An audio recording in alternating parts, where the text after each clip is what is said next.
शब बारात के दिन दिल्ली की जामा मस्जिद को नया शाही इमाम मिल गया है। शाही इमाम सैयद अहमद बुखारी ने एक दस्तार बंदी यानी कि पगड़ी पहनाने की रस्म समारोह में अपने बेटे सैयद शाबान बुखारी को जामा मस्जिद का नया इमाम घोषित कर दिया। इस दौरान जामा मस्जिद में आयोजित कार्यक्रम के दौरान कई शख्सियत मौजूद रहीं। इससे पहले वे नायब इमाम थे। इस समय उनकी उम्र 29 साल है। उनके परिवार ने अपने पिछली 13 पीढ़ियों से जामा मस्जिद की अध्यक्षता की है। जामा मस्जिद का निर्माण 1650 में किया गया था। चलिए आपको बताते हैं शाबान बुखारी से जुड़ी कुछ खास चीजें। सैयद शाबान बुखारी का जन्म 11 मार्च 1995 को दिल्ली में हुआ। एमिटी यूनिवर्सिटी से सोशल वर्क में मास्टर की डिग्री ली। इसके अलावा इस्लामी धर्मशास्त्र में आलमियत और फजीलत की। सैयद शाबान बुखारी ने इस्लाम की बुनियाद तालीम के साथ व्यापक अध्ययन मदरसा जामिया अरबिया शमसूल उलूम दिल्ली से की। 13 नवंबर 2015 को शाबान बुखारी ने गाजियाबाद के एक हिंदू लड़की से शादी की। शुरुआत में उनका परिवार शादी को लेकर राजी नहीं था, लेकिन बाद में पूरा परिवार राजी हो गया। धूमधाम से उनकी शादी हुई।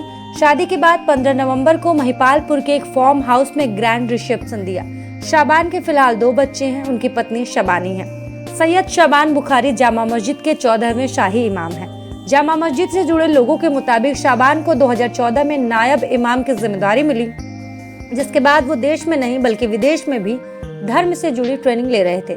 शाही इमाम के पद पर होने के लिए इस्लाम से जुड़ी तमाम तरह की जानकारी होना जरूरी है।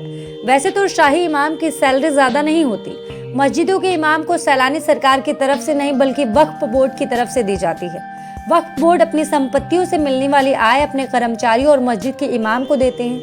वर्तमान में शाही इमाम की सैलरी 16 से 18 हजार रुपए होती है, जिसको वक्फ बोर्ड की तरफ से दिया जाता है। मुगल बादशाह शाहजहां ने 1650 में जामा मस्जिद का निर्माण कराया। तब उन्होंने बुखारा के शासकों को इमाम की जरूरत बताई थी।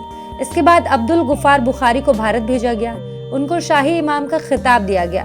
शाही का मतलब होता है राजा और इमाम वह होते हैं जो मस्जिद में नमाज अदा करते हैं। ऐसे में शाही इमाम का अर्थ होता है राजा की ओर से नियुक्त किया गया इमाम। चलिए आपको बताते हैं शाही इमाम कौन होते हैं और ये शब्द कहां से आया। दरअसल भारत में शाही इमाम जैसा कोई पोस्ट नहीं है। ये ऐसी उपाधि है जिस पर बुखारी परिवार अपना हक जताता आया है। तब से ये पीढ़ी दर पीढ़ी चलती आ रही है। 1650 के दशक में जब मुगल बादशाह शाहजहां ने दिल्ली में जामा मस्जिद बनवाई, तब उन्होंने बुखारा के शासकों को एक इमाम की जरूरत बताई। इस तरह मौलाना अब्दुल गफूर शाह बुखारी को भेजा गया।